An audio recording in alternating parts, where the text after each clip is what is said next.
The following is a special presentation of Tony Kurre Radio. Keep your mission on your mind and your mind on your mission. This is Mission Minded with Michael Coleman.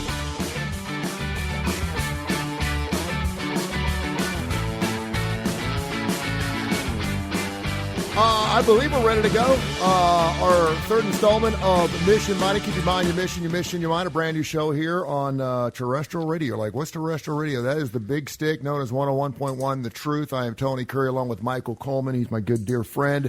We've been doing this Mission Minded show for a long time on Tony Kurre Radio on the TKR network.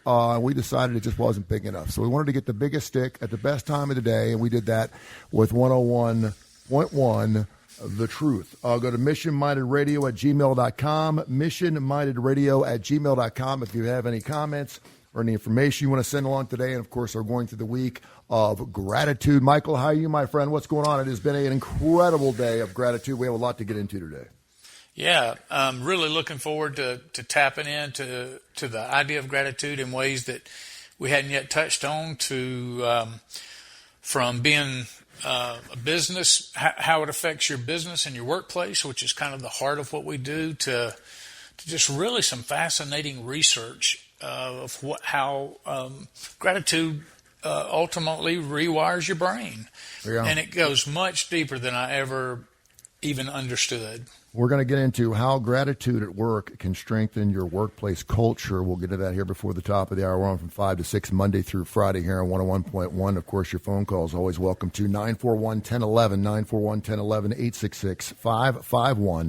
866-551-9933. Let's bow our heads real quick and say a prayer. Our Father, we thank you so much for this beautiful day. What a wonderful, wonderful thought we have to be able to end our day every day talking to each other and sharing your life and your wisdom and your words and your gospel, and the fact that you sent your only son down here to die for our sins. We could not be gracious enough. We are so filled with gratitude. It has been an absolute amazing day of prayers, of remembrance, and of your holy work and your incredible, incredible story. And with this, Lord, we say amen and give us a great show tonight. Amen. We had a friend of ours, Mark Davis, who is actually going to be filling in for you. No one can fill in your shoes. But he is going to do the best he can. He's just got a remarkable story. One of the things that we really wanted to do, and you and I discussed this, we want to invite people to come on to the show and share their testimony. There are so many great stories out there. I never get tired of watching these 30 for 30 stories. You know, whenever I hear the soft music start, I think, oh, here we go again, and I can never turn it off. It's always a fantastic story of redemption, of gratitude. And so, but Mark is going to join me tomorrow, and he sent an email earlier today, and something that is, excuse me, near and dear to your heart. Talk about that a little bit, will you? Yeah, it's about the people, and I don't have I know you have the names in front of you that you're going to read out. But it's 3 people who lost their life in the Iran conflict right now. And I will tell you, as somebody who spent 21 years in the military, the truth of the matter is, at 18 years old, very few of us go in with this idea that we could potentially lose our life. We know it's always there in the background, but it's really not the focus. So many people come in because, like me, I needed an opportunity. I'm so grateful for the military, for the discipline and maturity it brought me. Talk about being full of gratitude, just so thankful. And I was in Desert Shield and Desert Storm. And there are people who, even though we didn't have a lot of casualties, especially in comparison to the war in Iraq in 2003, there are people who went there who never came home again. And it's a very sobering thought. Whether you and it really has nothing to do with whether you agree about any particular operation. I go back and I look at a lot of things from the world wars. Look at the Korean War, the Vietnam War, all the conflicts where people have ultimately given their life. And it's something about the American spirit. It's something about our country's history, going all the way back to the Revolutionary Wars, where people are willing to stand up and say, I'm fighting for an ideal, I'm fighting for my country. I'm fighting for the love of my country, for the freedom of others, for all of that, that I'm willing to lay down my life if necessary. And I'm so thankful to those three people. They're doing critical missions and with a refueling wing in Birmingham. We still yet don't know. I don't think they publicized fully what happened. Some people had put out there that they were brought down by the Iranian missiles. That's been debunked. It was some type of issue, though, that I think a total of 6, but 3 of them were stationed in Birmingham, and just want to let their families know, if they're listening, or friends know, how thankful we are.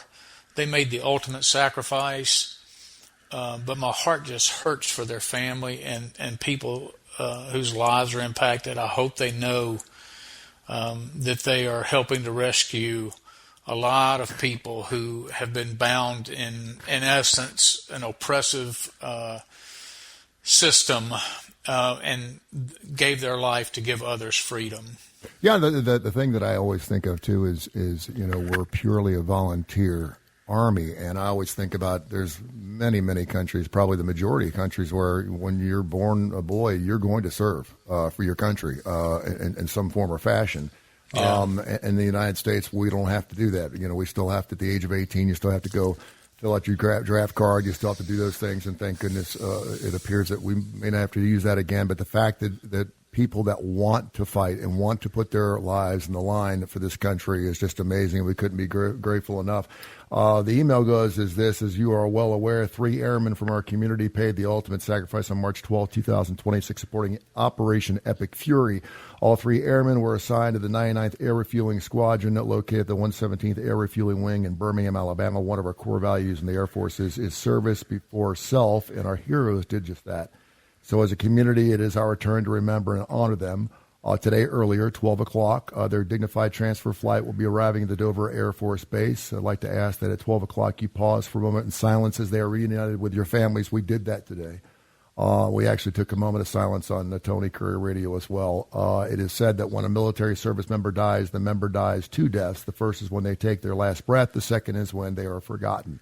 The mission of our community is to ensure the second death does not occur and to assure that these fallen service members are not forgotten. We'll remember Major Alex Kleiner, Captain Ariana Savino, and Staff Sergeant Ashley Pruitt.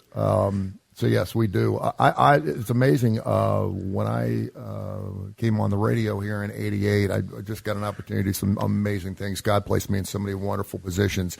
And one of those was sitting in the back of a DC-9 at the 117th Air Refuelers of the Birmingham Shuttlesworth Airport. We went out there on Veterans Day, and I want to say it was sometime in the late 90s. And we asked if we could do a show. I was on middays at the time. If I could do a show from one of their flights where they were doing exercises over parts of Arkansas. They flew down over Pensacola and then flew all the way back. We basically flew down to the coast at 10 o'clock in the morning, and we're back landing the airplane at 2 o'clock that afternoon, got all the way down. And I can remember sitting in the back of this airplane on my stomach and looking out this back window and following this boom that was, forgive me if I'm wrong, I believe it's only 8 inches wide, hitting a hole that is 8 inches wide at 23,000 feet. And you've got these hogs and these different types of air flight coming in behind them, and they're getting refueled. And it is the most amazing thing that I have ever seen. And I really formed some really strong relationships and just a real found respect for the people and what they do for not only the air refuelers but everyone in the line of service. So our thoughts and prayers go out to everyone that's been involved in that. So that's wonderful. Our gratitude is out to you, and of course all of our armed forces, and of course we continue to serve our gratitude and give our respect and our love to all of our service folks who are taking care of the Iranian war and as of right now. Operation Epic Fury, and certainly we hope it ends sooner than it lasts. So we'll see what happens. And I know there's so many resources, but over there right now in the Middle East, they're fixing to tackle the issue of trying to keep the Strait of Hormuz open. But let's don't forget that there are people all around the world strategically placed. We know about some of them, others we don't. And let's just continue to pray for our service members, for our men and women who, like Tony said, just volunteers to get up. I will tell you, for many, many years, I've had mixed emotions. People have asked me what I thought about having mandatory service. And for most of my time, I said, well, I don't think it's a good idea, because you're ultimately going to get people who don't want to be there, and then they're not going to adhere to the standard. The standards will be lower, and it'll be more problems for those who are motivated to be there. But I went to Israel in 2007. It was very interesting. Their form of TSA was really, because they make their women serve 18 months, and I think the men, it's a minimum of active duty. I don't know if it's 2 or 3 years, but then, they're all in the reserves that can be called up at any time under a certain age. But they were using their men and more women soldiers in doing things like the equivalent of our TSA. And I thought, some of those government functions that we hire civilians, you can put people to work with a security mindset and safety mindset. I just thought that was interesting, and I was like, well, I think about how many times we touched on this very briefly, but a failure to launch situation. But if people were forced to leave the household, were forced to get out on their own, were forced to be accountable for their actions, I think it's possible that it could have, given the condition of our culture and society, I think it actually could have a net positive. There'd be some huge challenges, but I definitely think it would benefit a lot of people to get pulled away from mom and dad at 18 years old, have to go through a basic training, have to learn some accountability, take pride in what they're doing, and then be put in some places of supervised responsibility. And then if you wanted to do it 2 years, 3 years, whatever, and then you wanted to get out, fine. But you will leave there a better, more responsible citizen as a result. This week we're talking about gratitude. I will say this, that occasionally you may tune into 101.1 The Truth, and you hear this show with Mike and Tony, and you're like, well, this doesn't sound like a business show at all. This sounds like a Christian show. It sounds like you're talking about Bible. That's probably going to happen. There's also probably going to be some shows where you tune in and go, wait a minute, am I listening to a business radio station or am I listening to a Christian station? Because we're talking pure business today. We're going to do a little bit of both. We've been talking about a lot about Jesus. You'll hear that a lot on this radio station at 5 to 6 o'clock Monday through Friday. But we are a business show. We want to take any of your ideas, missionmindedradio@gmail.com, missionmindedradio@gmail.com. Any information, any questions, info. You can also at info@missionmindedradio. And, of course, you got the Tony Curry stuff, too, info@tonycurryradio.com. I've got my own network. You can drop emails there as well. And we'll get into your questions. And just let us know you're listening. Even if you want us to shut up, please let us know that you're listening and tell us what your thoughts are. No, the airtime's too expensive, Michael. We're going to talk. I will say this, too. We will be on another platform called StreamYard here in the next couple of days, and that will give you the opportunity to not only hear the show, but also see the show live on YouTube, on Facebook, on X, and other social media platforms. And we'll be doing that show live as well as right here on 101.1 The Truth. So keep that in mind. All right, how gratitude at work can strengthen your workplace culture. We get into a lot of things. You and I have been doing the show a long time. A lot of times like, okay, there's nothing spicy about this. What is gratitude at work? We know what that is. The effect of gratitude on a workplace culture. I can just imagine how it fosters positive relationships and how it improves employee well-being. And I could understand it enhances engagement, motivation, and everything else. But I want to skip forward because we are only on for 1 hour. And I want to get into how to show that gratitude and maybe do it in a way that the person who's on the receiving end doesn't really know that they're being gratified. Does that make sense to you? I want to make sure, as opposed to saying, thank you, Michael, I really appreciate you not eating my tuna sandwich out of the refrigerator today. I appreciate you doing that. Instead of that way, there are a couple of these that could be subtle, but somewhat, I don't want to say psychological, but they could be some different types of ways where you can actually show your gratification towards someone or something at work and they don't even know they're being appreciated, but they just feel it. They just feel it. They just know it without actually having the word said. Does that make sense? Yeah, so let me, it really, if you're a manager or a leader in business, it is just like Tony said, we all know extending gratitude to people who work hard, who don't complain, who consistently produce a great product, that needs to be recognized. And so on the very basic level of just letting them know that you appreciate them and that you care about them. The problem is when we begin to try to have a one-size-fits-all method of rewards or method of thank yous. And let me give you one quick example. So I have a development director, and I had no idea she has a different background, different family circumstances. And so I sat down with her one morning. I was in early. She came by. I said, "Hey, sit down and just talk to me." And I just started kind of grilling her with questions, not trying to put her on the spot, but just genuinely. I said, "I'm going to spend some time. I just really want to get to know you. What are your goals in life? What are your priorities? Tell me about your mom. Tell me about your dad." And she told me some incredibly important things to her.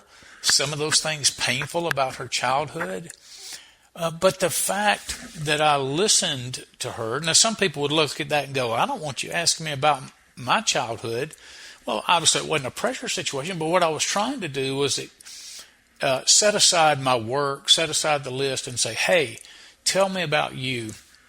And through that, I was able to say, "Well, I just want to say how much I appreciate every day I can count on you. Every day you're putting forth great effort, and I really value that. It means a lot to me." Well, unbeknownst to me, because I'm just thinking, well, that's me just showing appreciation.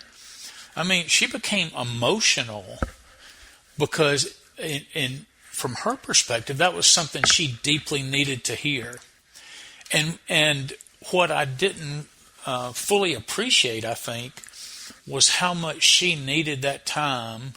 Not that there's anything special about me or my words, but as a CEO, taking the time to get to know her, to take a genuine interest, to ask authentic, real questions, and then it opened up, it created this warmth between us where the thank yous that I expressed to her were much different than me just walking by her office, sticking my head in the door and go, "Hey, thanks for this." That can be a very passing thing. Sometimes it's important. Sometimes it can land. Some people don't want to sit down and engage in intimate conversations about, their struggles in life. And that's one of the greatest challenges about being a leader. Whether you're seeking to become a leader or you already are an established leader, trying to spend the time, because we get so focused on the mission, but we got to spend time understanding what true rewards are, is about how to trip different people's triggers different ways. Mm-hmm. Yeah, that's always good to trick people into being nice. Yeah, there's always that a-hole at work. I'm sorry that just is really difficult to get along with, and I'm a kill him with kindness kind of person, and that's the kind of person that I'm actually drawn towards. People are like, "Why do you want to hang out with that guy?" I'm like, I'm not saying that I'm building a bridge with this man, but I'm not going to burn it down either. But if I can get this guy and get a smirk or a smile at him by 8:30, I'm doing something pretty well. Psalm 118:29. This is the day the Lord has made. Let us rejoice and be glad in it. No, give thanks to the Lord, for He is good, for His steadfast love endures forever. Psalms 107:1. So let's get into it. Saying "I thank you" is a wonderful thing. Not only is a great song from ZZ Top, but also a wonderful way. A simple act of saying thank you goes a long way. And I got to be honest with you, man. I cannot believe how many times I do something for someone and I get nothing in response. It doesn't mean I'll stop doing that, But last night I got my boy a bowl of ice cream. I didn't have to do that. I love taking care of my children. I probably take care of them too much when they're with me. And the first thing he said was, "Thanks, Dad. I really appreciate that." And it was the best thing I had heard all day long. Yeah. And the truth of the matter is, we all have a need for that. On a personal level, on a professional level. I'm not somebody who needs a consistent pat on the back, but what I'm looking for from my board of directors or people that I'm trying to help and influence is just, again, the show appreciation and gratitude of the effort I'm putting in. And anytime something like that happens, and I recognize that, I always go back to my relationship with the Lord. And I say, here is Christ doing it all, has done it all, has won the victory. He's conquered sin. He's conquered death. He's invited me into this kingdom relationship to live authentic life. And what am I doing going days without saying, "Oh, Lord, the greatest gift in the world has been granted to me for no other reason but your goodness, your peace, your mercy, your forgiveness. How can I go 24 hours and forget to express my appreciation and gratitude to you?" Not just verbally, although that's certainly important, but living life out motivated by sharing the love of Jesus, where I can be a conduit of that love to other people. And so when you look at it, if we spend 8 hours at work every day, think about that. You're not going to go home typically at 5 o'clock and be up for the next 8 hours, especially if you're 60 years old like me. You're only going to be at home from maybe 4 o'clock to about 7 o'clock. I'm in the bed almost always before 8 o'clock. I'm truly an old man. Really? So I'm like, that's 4 hours. Well, I'm spending twice as much time there at work. And so I have to recognize, man, I've got a real purpose for Jesus at work. It's not just about getting work done. It's not just about checking the boxes and doing this and earning a paycheck. It's about establishing a culture by which gratitude is shown for the fact of how everybody gets up and comes to work, dedicates themselves to the work of the food bank for service of those hundreds of thousands of people in Alabama who struggle with food insecurity, who truly have a service mindset. And I don't even need to do simple thank yous, although sometimes that's all I can do. I need to know my people. I need to understand what trips their triggers. I need to go out of my way to show appreciation in order to keep their hearts softened, ultimately to the influence of Christ. I've never not liked someone saying, "I appreciate you." You don't hear that ever, but I have had several people go out of their way and say, "I just want to let you know I really appreciate you." Not what you're doing, but I appreciate you. And man, I remember the 3 people that have said it to me. And so I make it a point that I use it sparingly because it's important. You don't want to overuse it. I don't think you can ever say I love you enough. But I mean, when you say, "Hey, listen, I appreciate you," it goes really far. Express your thanks in actions, not just words. And I kind of want to tie this up with the next one too, starting a rewards program, because there's different types of way to show your appreciation. Yeah, a thank you really helps, but sometimes maybe putting a 5 or 10 in the palm of the hand, maybe a little extra bump in the paycheck, that really shows some true thank you. Talk about that, because you've done that in your situations, and I know how it works with your staff. Yeah, and I will tell you, I'll be the first to one of the many mistakes I've made over the years as a leader is sometimes extending how I feel about something and assuming that everybody else is going to feel that same way. So, for instance, if somebody were to come by and give me a little, let's just say a bite-sized Snicker bar, of course I'm going to eat it. I'm not an idiot. But you're like, well, that's no big deal. But if the what I have found is that a simple note left behind with an employee was something as simple as a little candy bar saying, I just want you to know how much you're valued, and this is just a little something. I mean, my eyes have been opened up to how little appreciation is shown to so many people. There are people who come to work and their spouse never extends 1 ounce of appreciation to them. The only time they are appreciated, the only time they are praised, the only time they are thanked is when they do come to work. And so it's just so vital that when you talk about a rewards program, we tend to think about, how expensive is that going to be, or how much money is that going to cost us, or we're a nonprofit. We don't have a lot of money to do X, Y, and Z. But it's not about the money. It's genuinely about an expression that can be lived out. Sometimes it's, hey, it's 2:00. Why don't you go ahead and knock off early? Or, hey, go to lunch. Don't come back from lunch. Or a $10 gift card, or $15. Now it needs to be $15 or $20 gift card to something simple like just a local restaurant. I've seen people who have great ideas, and they had like little business cards made up with $25 gift certificates to different places. Oh. And the card said, I caught you. And they flip it over and it's, I caught you doing something good. Mm-hmm. And so you would write what they did, and give them a $25 gift card. It's such a small price, but it establishes happiness among that employee, feeling loved, feeling appreciated. And what that does ultimately for you as the boss, but also for your organization, is it begins to create and cement loyalty among that employee.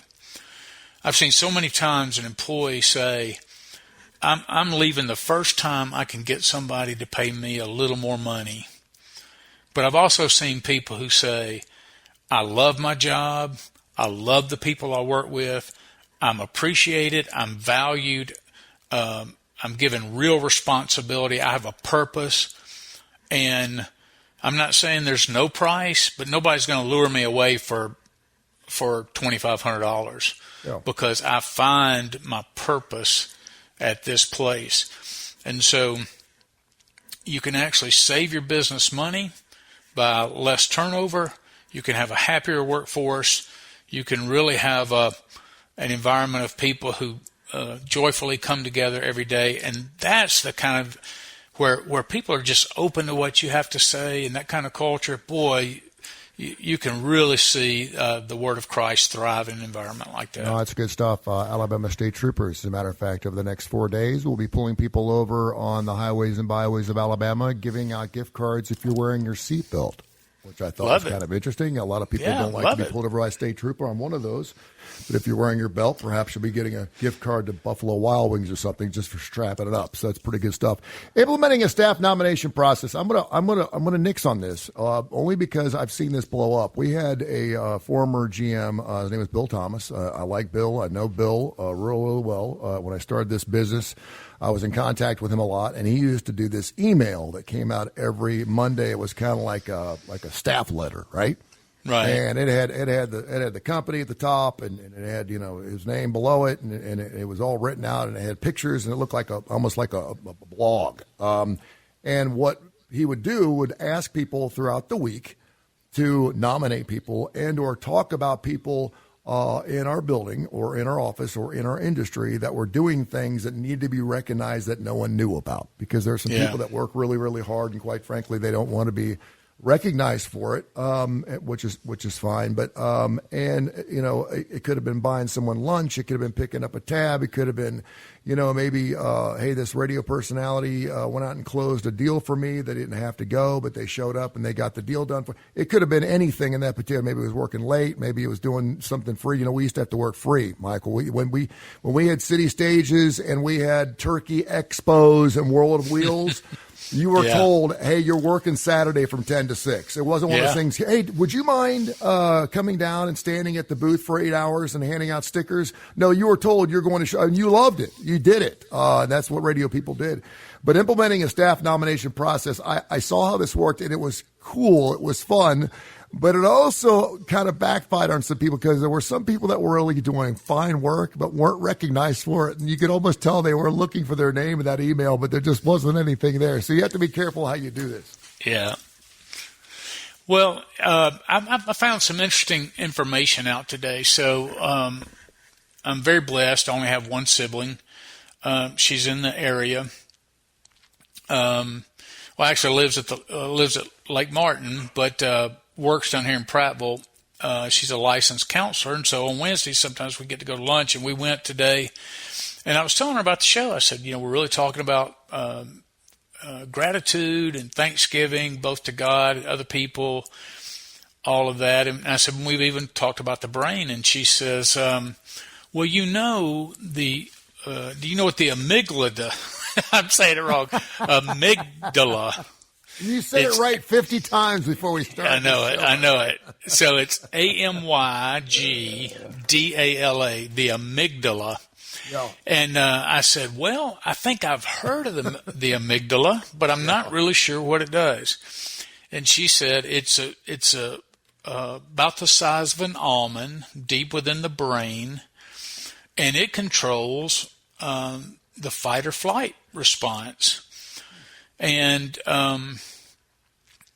my ex-spouse, for all her entire life, has battled anxiety. My daughter's battled it. So many people that I know. I mean, it's just ubiquitous in today's society that people are familiar with panic disorder, OCD, those kind of things. And so, it's just very, very common. But she said more and more psychologists, and they're leaning more and more into teaching gratitude as a form of therapy. And she said, and I tell my clients who I know are believers, psychologists and researchers are just getting around to what God told us, thousands of years ago, is that, gratitude is good. But what they've discovered is, and I really find this fascinating, the fight or flight response. And let me say this about that. One of the best explanations I've heard about anxiety was, if we're walking through the woods and we come up on a bear that has her cubs, we know we're going to hit that fight or flight response. And there's an actual thing that triggers in the body where blood rushes from your brain to your extremities to either equip your muscles to fight or to run away. I mean, it's a very real thing. And what happens with anxiety and anxiety attacks is you're walking through the woods and your body your mind activates the fight or flight response, but there's no bear there. And that was the easiest way. That may not be 100% scientifically correct, but it was the easiest way to illustrate and help me understand exactly what was going on. But what she was telling me today, and what I followed up researching this afternoon, was the amygdala, which is responsible for initiating that fight or flight response, cannot initiate anxiety while it's in the process of expressing gratitude and positive emotions. And I mean, if you just think about that, about people who are, their life is controlled by anxiety. Everywhere they turn, there's different triggers to anxiety. And one of the greatest battles against that is not the newest medication, although I'm not at all being critical of medication. Please don't misunderstand me if you're in the audience. But it's actually something within our control where we can create new neurons and pathways out of forcing our brain to focus on what is good, what is right, what is a blessing, because it actually blocks it from going the other way. And when you just sit down and think about that for a little bit, the possibilities are endless as to how we can combat anxiety that plagues so many of us in today's society. There's no doubt. It's interesting. The brain is just an absolute amazing thing. It's the biggest, best quantum computer. We all have one, and it's in our brains. And everything from resetting receptors to electroshock treatment to antipsychotics to all. I mean, there's so many different things we can do to not only improve our brains, but also trick our brains in believing that we're actually in a better position than we actually are. And I think it's just an amazing thing. I've always thought it was incredible how people could go to football games and sit outside in 20-degree weather without a shirt on. My son's one of those people, and I'm like, what are you doing? And I think that's, and it's a brain thing. It's like, I'm fine. I'm comfortable. I said, you can't be. He's like, no, really, I'm not cold. He just does not get cold. It's 20 degrees. It's snowing outside. He doesn't get, but it's a brain tricker. It's a brain thing. His brain's telling him that he's comfortable, and he gets through it. So there's some powerful things there, with the amygdala. It's pretty amazing stuff. Hosting a special event can always be good. We've actually had several shows on Mission Minded, on Tony Kurre Radio about, and usually these are around the holidays because we always talk about the things you want to do and the things you don't want to do at Christmas parties. We've all got do's and don'ts. But sometimes when you can do something a little extra special for your group, depending on whether you're a manager or if you're looking at a small group, to show your appreciation, a team bonding afternoon, a local mini golf course, maybe just a couple of beers after work, whatever that is, just to show a little extra appreciation can go a long way. Yeah. And ultimately, it's about what you're expressing to people. Of course, we all know, whether you've read it or not, we're all familiar with the 5 love languages. Mm-hmm. And it kind of goes back to a point I was making earlier. It's really important when you're communicating with your spouse, your significant other, is we shouldn't necessarily do for them what we want. So let's say that my spouse is her love language might be gift giving. And so once I learn that, I shouldn't try to thank her only through personal affection or talk her love language. Yeah, that's right. And that means even though affection and personal touch and all that may be something that I need, I have to love others, and part of loving others is putting their needs above your own. And so I'm like, okay, so you are somebody who thrives on gifts. So what does that look like? And look, when you're talking about a workforce, a huge workforce, we have about 50 employees at the food bank. I can't, it's impossible to know everybody's love language and always to hit a home run. Sometimes it is just a small gesture, and you hope that signifies the appreciation that you feel in your heart. But we've talked about this for years, Tony, the importance of taking your eyes off the mission and taking time to understand what your employees are dealing with, where they are. I have employees who say, man, just the fact that you asked me and you remembered my mother's going through cancer and asking how she's doing, that's what I needed because that's what's weighing on my mind.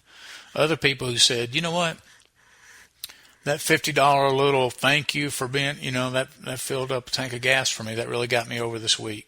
Yeah.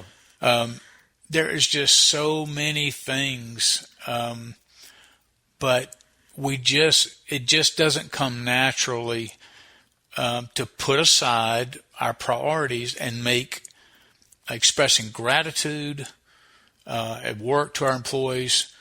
It's just not the norm.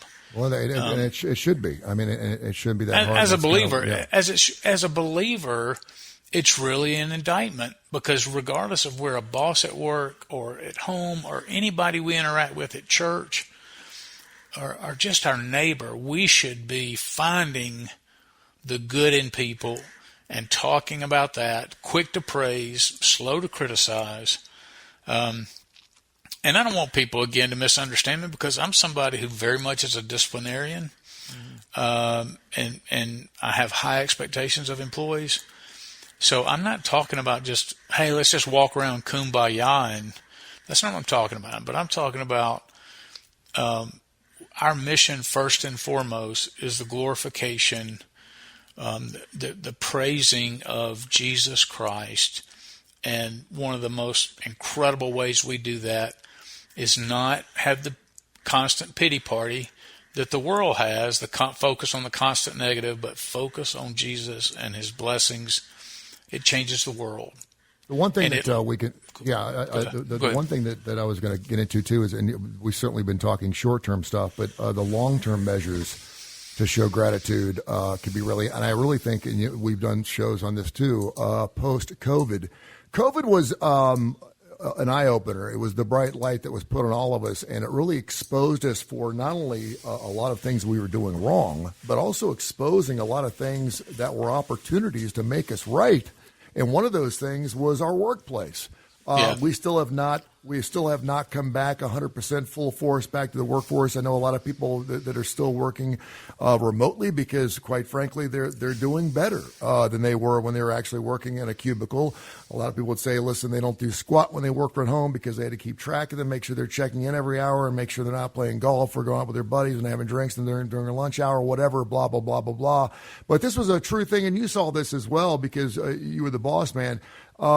You saw some people that said, listen, this COVID thing was such a bad thing. Working from home really works well for me. What do you say? And it kind of gave you some leverage on, hey, listen, if you could prove this could maybe a long-term gratitude situation where we could do that. It goes deeper than just, say, casual Fridays, but it really does give you a chance to literally think outside the box. Well, I'll give you two great examples. So I had an employee who lives about an hour away. She's now past age 70. She's been with the food bank for over 20 years, so she's just been a constant presence for many, many years. And she struggled with her eyesight for many, many years. And so she was driving an hour every day. And, an hour there and an hour home, so she's spending 2 hours on the road. The challenge is, during the winter months, when it's dark outside, or it turns dark early, she was having to drive back and forth in the dark. And then if you have inclement weather, those were more challenges. And so I said I was able to. It was create a position, but it was a position we needed done. And so I created a position, and I said, this is a heavily administrative position. You're going to spend a lot of time at the computer, a lot of time researching regulations, all of those kind of things. And so what I was able to do is say, okay, 3 days a week, Monday, Wednesday, and Friday, I think it is. She may have changed those days, but 3 days a week, she's allowed to work from home, which saves her 6 hours a week having to drive in dangerous situations for her. You're loving that right now, brother, with the gas prices. Yes, absolutely. But she'll never forget it, because to her it was an expression of care, rather than I could say, well, if you can't come here every day, then you can't, and risking her safety. But it was just a different way. Something very similar. I had somebody who was living locally, or pretty close to the Montgomery area, had a little bit of a drive, but was dating somebody from Kurre. And same kind of thing. Most of the work she does food acquisition for us. She was working from a computer most days. And so I said, okay, well, we're going to pick those days. Now that you're married to this man in Kurre, we're going to pick the days, and we'll be flexible as long as we can access you either online or with a phone call, and you're there working, and you keep up all the responsibilities, and you continue to do it at a high level. I gave her the same opportunity. Now, some people would say, well, that's not fair. It's not equitable to everybody in the organization. And that's true. People who actually work in the warehouse, who actually physically unload our trucks and who put those food items, who inspect it and put it in inventory, all of that, they can't do that from home. It's simply not possible. But that should not preclude specific and special situations where people are given the opportunity when there's real life situations where you can do that. Now, I would also say I would not have given those two individuals the opportunity to do that if they had first not proven themselves to be excellent workers, loyal to the organization, and people who are trustworthy, that I knew I don't have to have them on site to know that they're doing a great job for us.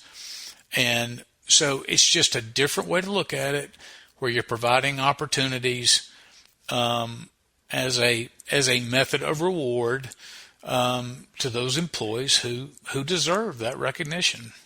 That is something that is really cool, and you got an opportunity to do that. And again, that was one of those COVID things where, who's to say we need to be working in the office? And I realize that some people, actually took off a couple of years and didn't do squat. But at the same time, there were a lot of people that learned that they were much more.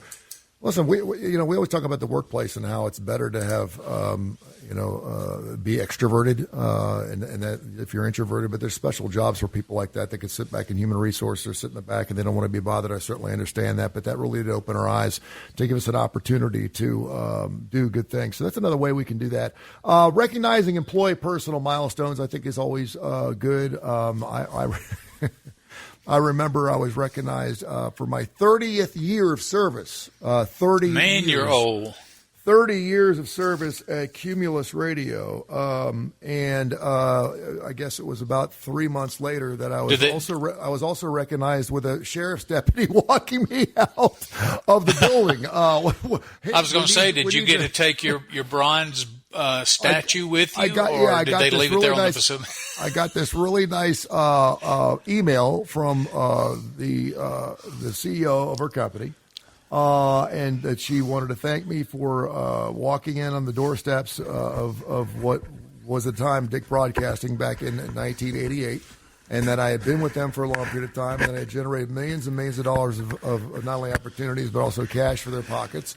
And this was after we just filed Chapter 9 for like the 16th time. So and it was very nice to be recognized. Now, obviously, being recognized 3 months later and being told I was going to get 2 months severance for 30 years of service wasn't really the way I wanted to go out.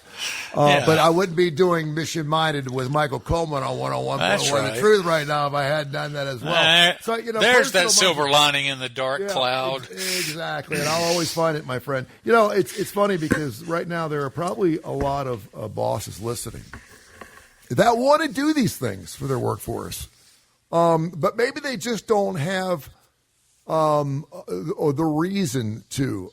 Talk a little bit about how you can use positive reinforcement or thank you or gratitude to one employee to actually get to another employee.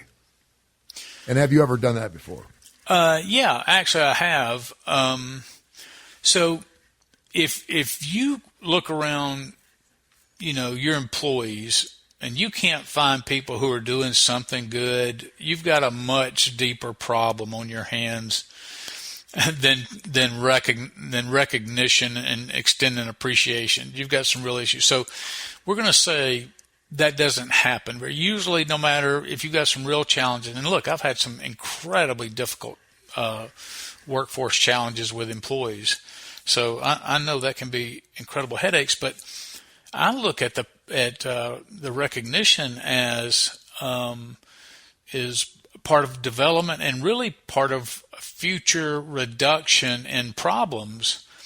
Because if you can win employees over, if you can gain their loyalty and their appreciation, then the behavior and the work ethic and all those other things that accompany it typically are so much better. But I will give you this, going back to your question. yeah, there's been times to where I've recognized that maybe some traditional things haven't reached a person or a department, if you will. And then I do, all it takes is taking one person and making that extra effort. And typically that person is not going to keep it quiet. Yeah. Number one, because if it's not somebody who's used to being recognized, it feels so good to be recognized and appreciated. They usually want to share it with a coworker. Mm-hmm. Not necessarily to be boastful, but when you feel good about something, you like sharing it. And once that goes around, of course, look, you get a bunch of guys working and somebody gets recognized and everybody goes, what a kiss up, all that kind of stuff. Uh-huh. You're going to take teasing. You're going to take all that. But the truth of the matter is it creates a desire for them to want to feel that. And so I have seen that work, and I have seen when we have monthly staff meetings where everybody in the organization comes together at the last hour of the day, and every month we recognize we do two things. I have directors stand up and call out publicly somebody who is doing something well, like who's really been really walking the walk this past month. And so it's so funny because even the most introverted, and it's usually our truck drivers, they're on the road a lot, they're by themselves a lot, that's the environment that they like. But it's so funny when we call out somebody from the warehouse for doing something good, and you're like, this guy's not going to care, he stays to himself. And they get this little sheepish grin, and they get all embarrassed. But they can't contain the rich smile that extends from ear to ear. So not only do we do that, but every quarter we have an employee of the quarter and a leader of the quarter. So somebody that's in leadership, and they each get, it's a small thing, a $50 gift card, and just a certificate, and then we do an employee of the year, and they get an even better reward.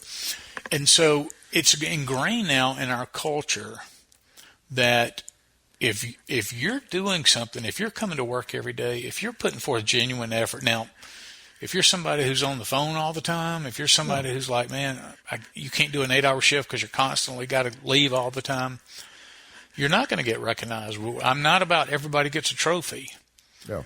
But our culture is, if you're doing good things, people are going to see it, people are going to talk about it, and you're going to get recognized. And I just think that encourages other people to do the same.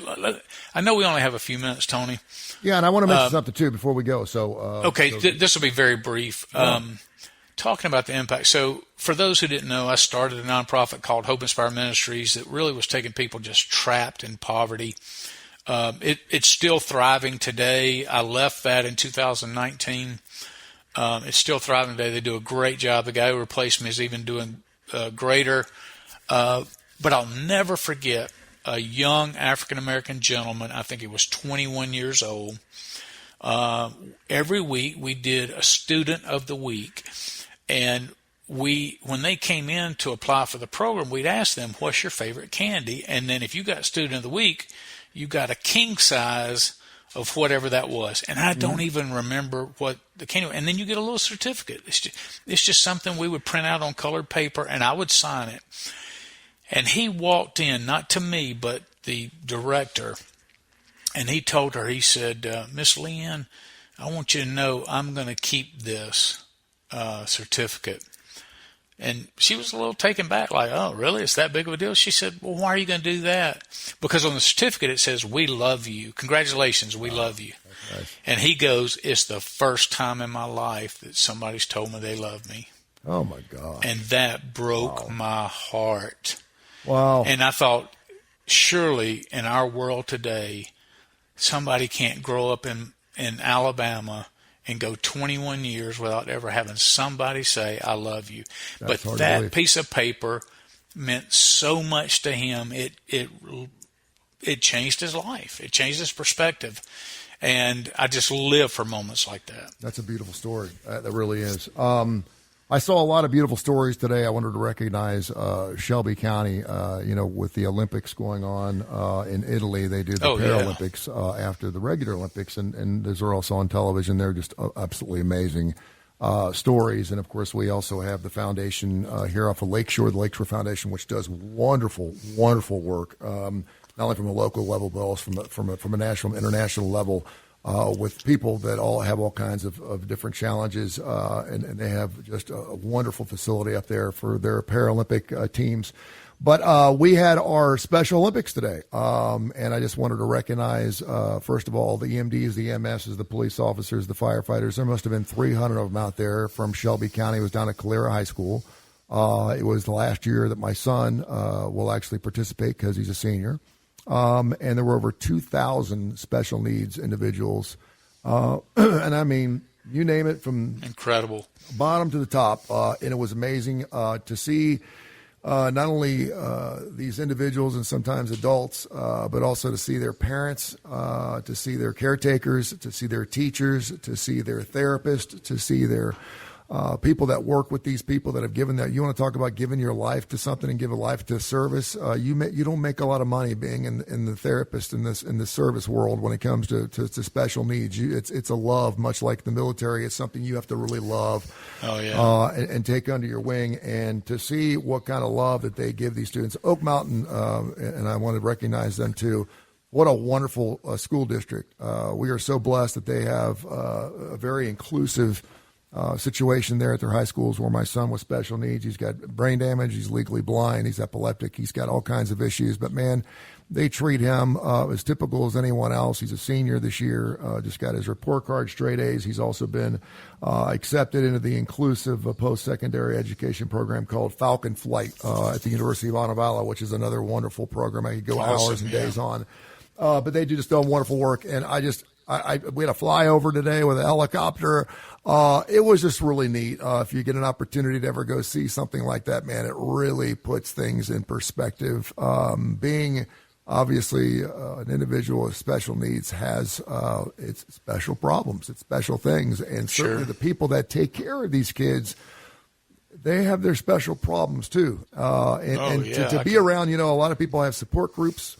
They've created their own support groups, but to get around a bunch of other parents that are going through some of the same challenges that you go through on a regular basis, and just to let out a deep breath and hug total strangers is such a beautiful thing.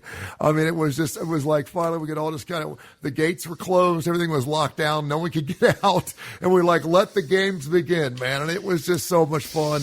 And I'll miss doing that. Hopefully we can be part of it. You had your foundation, which was fantastic, and I knew about that. And I love the fact that it continues to live on. My ex and I had a foundation called the Bright House Foundation, and unfortunately through the dissolvement of our marriage, so was the dissolvement of our foundation. It's unfortunate because we gave a lot back. But the Arc of Shelby County, Arc of Jefferson County, the School for Deaf and Blind, you know who you are. You do wonderful work, and know that you want to talk about gratification and gratitude.